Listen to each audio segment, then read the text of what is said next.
வணக்கம். சிவன் மாந்திரீகம். இந்த மாந்திரீகத்தில் வசியம் செய்யும் மாந்திரீக ரகசியத்தை பற்றி பார்க்கலாம். வசியம் என்னவே ஆண் பெண் வசியம், பெண் ஆண் வசியம், சர்ப வசியம், தொழில் வசியம், விலங்கு வசியம், வியாபார வசியம், குடும்ப வசியம், ஜனவசியம், தனவசியம், ராஜவசியம்.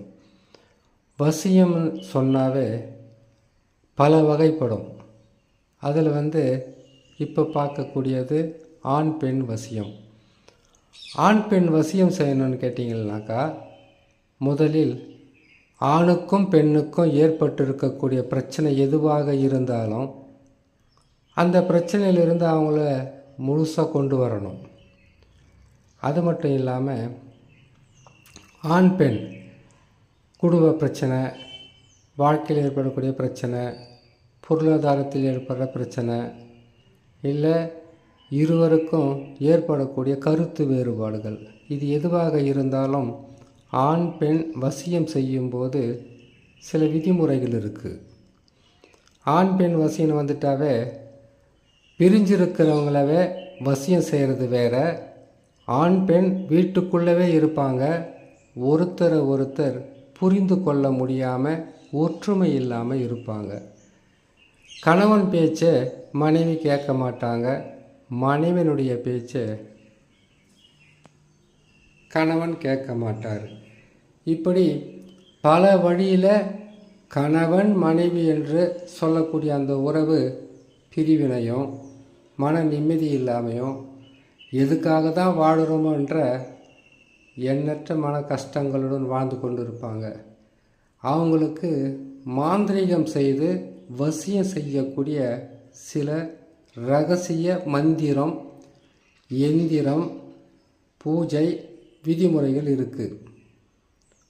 மாந்திரீகத்தில் பார்த்தீங்கன்னாக்கா கரு மாந்திரிகன் ஒன்று இருக்குது, உரு மாந்திரிகன் ஒன்று இருக்குது. அதுக்கப்புறம் கேட்டிங்கனாக்கா கரு மாந்திரிகன்றது சகல பிராணிகளுடைய பித்துப்பை, பிச்சு, அதனுடைய குடல், அதனுடைய ஊன், இது எல்லாமே எடுத்து கருவாக உருவாக்குவது. இதில் தனிப்பட்ட முறையில் இருக்குது. ஐங்கோல மை இருக்குது. அதுக்கப்புறம் பார்த்தீங்கன்னாக்கா உங்களுக்கு குழி தைலம் இருக்குது. பல வழியிலும் பல வகையான மையம் இருக்குது. இது எல்லாமே ஒரே நேரத்தில் பயன்படுத்தி வெற்றி காண்றதில்ல. இது எல்லாம் சேகரித்து வச்சுக்கிட்டு தான் நாம் மாந்திரீகத்தை செய்ய முயற்சி செய்யணும். இது மாதிரி இருக்கும்போது ஒரு ஆணுடைய ஃபோட்டோ, ஒரு பெண்ணுடைய ஃபோட்டோ இருந்தாவே வசியம் செய்திடலாம். எப்படி செய்யணும்னு கேட்டிங்கன்னாக்கா, வசியம் செய்யணும்னு நீங்கள் முடிவு பண்ணிட்டாவே வசியத்துக்கு உண்டான மந்திரங்களும், வசியத்துக்கு உண்டான எந்திரங்களும், அந்த எந்திரத்துக்கு உண்டான எழுத்துக்களுக்கு மை தடவுறதுக்கு உண்டான மையம், இது எல்லாமே நாம் தயார் நிலையில் வச்சுக்கிட்டு இருக்கணும். ஆண் பெண் வசியம் செய்யணும்னு கேட்டிங்கன்னாக்கா வெள்ளிக்கிழமை செய்யலாம், வியாழக்கிழமை செய்யலாம், புதன்கிழமை செய்யலாம், திங்கக்கிழமை செய்யலாம். வெள்ளிக்கிழமை செய்கிறது, புதன்கிழமை செய்கிறது, திங்கக்கிழமை செய்கிறது, வியாழக்கிழமை செய்கிறது, எந்த விதமான பிரச்சனையும் இல்லாமல் நல்ல நிலையில் நடக்கும். வளர்பிறையில் அப்படி இல்லைன்னு கேட்டிங்கன்னா அமாவாசை, பௌர்ணமி, இந்த நாளில் வசியம் செய்யலாம். வசியம் செய்யும்போது எப்பொழுதுமே வடக்கு திசை இல்லைன்னா கிழக்கு திசையை நோக்கி அமர்ந்து நாம் வசியத்துக்கு உண்டான வேலையை செய்ய ஆரம்பிக்கலாம். பிரிந்தவங்க யாராக இருந்தாலும் சரி, ஆண் பெண் வசியத்தில் வசியம் செய்கிறோமா, ஆணும் பெண்ணும் பிரிஞ்சிருக்கான்னு கேட்டிங்கனாக்கா 2 பேருக்கும் ஒரே வசியம் வராது. ஆணுக்கு பெண் வசியம் இருக்குது, பெண்ணுக்கு ஆண் வசியம் இருக்குது. மாந்திரிகத்தில் தகடு தாயத்து, கரு மாந்திரிகம், உரு மாந்திரிகம் இருக்கிற மாதிரி ஏவல் வசியமும் இருக்குது. ஏவல் வசியம், அதுக்கப்புறம் பார்த்தீங்கன்னாக்கா மோகினி வசியம், இப்படியெல்லாம் பல வசியம் இருக்கும்போது நாம் செய்யக்கூடியது பிரிந்த ஆண் பெண் ஒற்றுமை இல்லாத ஆண் பெண், பல வருஷமாக ஒருவரை ஒருவர் பிரிஞ்சு வாழ்ந்துக்கிட்டு இருக்கக்கூடிய இவங்களுக்கு வசியம் செய்கிறதுக்கு வெள்ளிக்கிழமை, புதன்கிழமை, வியாழக்கிழமை, திங்கக்கிழமை எடுத்துக்கலாம். அமாவாசை, பௌர்ணமி இந்த நாளில் ஒரு அரிசி மாவு எடுத்துக்கலாம்.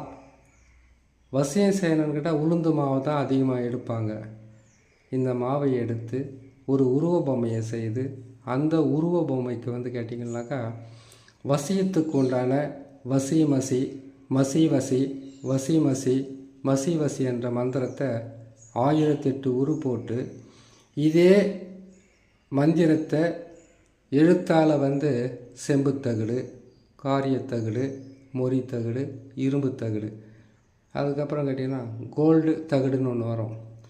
இதில் வந்து செம்புத்தகடும் தாமரை தகடும் கோல்டு தகடு இது மூணுமே வசியம், மோகனம், ஆகர்ஷணம் இது எல்லாமே செய்து முடிக்கலாம். அப்படி செய்து என்ன செய்யணும்னு கேட்டிங்கன்னா அந்த தகடை வந்து சிறுசாக வெட்டி அதில் வந்து எந்த ஆண் எந்த பெண் பிரிஞ்சிருக்காங்களோ அவங்களுடைய பேரை அதில் எழுதி அவங்களுடைய குலதெய்வம் பேரும் அதில் எழுதி அதுக்குண்டான வசிய மைய அதில் தடவி அதுக்கு வந்து வசி மசி, மசி வசின்ற மாந்திரீக எழுத்தவை மந்திரத்தை 1008 உரு போட்டு முதலில் அந்த எழுதின தகடவை நாம் திருநீரால் சுத்திகரிக்கணும். அதுக்கப்புறமா பன்னீரால் சுத்திகரிக்கணும். அதுக்கப்புறமா மஞ்சள் நீரால் சுத்திகரிக்கணும். சுத்திகரிக்கும் போது இந்த மந்திரத்தை வந்து நாம் உரு போடணும். 1008 உரு போட்டு வடக்கு திசை அல்லது கிழக்கு திசை செய்யக்கூடிய நாள் வெள்ளிக்கிழமை, புதன்கிழமை, வியாழக்கிழமை, திங்கக்கிழமை சொல்லியிருக்காங்க. அதிகாலையில் பிரம்ம முகூர்த்தத்தில் செய்யலாம், இல்லைன்னா நல்ல நேரத்தில் எப்போ வேணாலும் செய்யலாம். இதை செய்து அவங்களுக்கு வந்து கேட்டிங்கன்னாக்கா ஒரு தாயத்தில் தகடை போட்டு அடைச்சி அதுக்கு குங்குமம், மஞ்சள், திருநீர் இது எல்லாம் அபிஷேகம் செய்து அதுக்கு பிறகு என்ன பண்ணணும் கேட்டிங்கன்னாக்கா ஜவ்வாது, புணுக்கு, கஸ்தூரி, வாசனை திரவியம், முக்குடல் வாசனை திரவியங்கள்லாம் போட்டு மந்திரத்தை சொல்லி அது கற்பூரத்தை தீவார்த்தனை காட்டி அதை வந்து தகடை மடித்து ஒரு தாயத்தில் போட்டு ஆண் பெண்ணுக்கு வசியத்துக்காக கொடுத்தோம்னாக்கா அவங்க வந்து பிரிஞ்சிருந்தாலும் சரி, ஒரு வீட்டிலிருந்து ஒருத்தருக்கு ஒருத்தர் புரிஞ்சிக்காமல் இருந்தாலும் சரி, அவங்களுக்குள்ள வசியம் ஏற்பட்டு மன நிம்மதியும் சந்தோஷமும் பெற்று நிம்மதியாக இருப்பாங்க. இது செய்யக்கூடிய நாளும் சொல்லியிருக்கோம், இதுக்குண்டான மையம் சொல்லியிருக்கோம். ஒவ்வொரு பதிவிலும் ஒவ்வொரு மாந்திரிகத்தில் இருக்கக்கூடிய வசியம், மோகனம், ஸ்தம்பனம், பேதனம், வித்வேஷனம், ஆகர்ஷணம், மாரணம் சொல்லக்கூடிய 8 வகையான மாந்திரிகத்தையும் எப்படி செய்கிறதுன்றது ஒவ்வொரு பதிவிலும் போடுறோம். கேட்டு பயன்பெறுங்க. நன்றி, வணக்கம்.